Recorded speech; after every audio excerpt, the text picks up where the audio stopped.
Hello everyone, welcome back to my channel. Today in this video I'm gonna show you how to save or export video from CapCut to your phone gallery. So let's begin our video.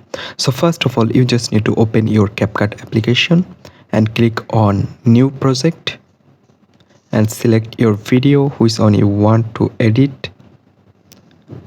So here you can see it's open. Right now you can edit this video.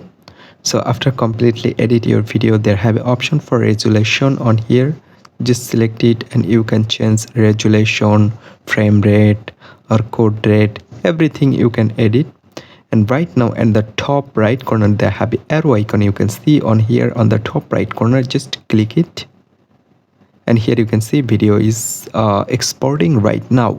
So you just need to wait for complete 100%. So after complete 100%, then this video automatically saved to your phone gallery.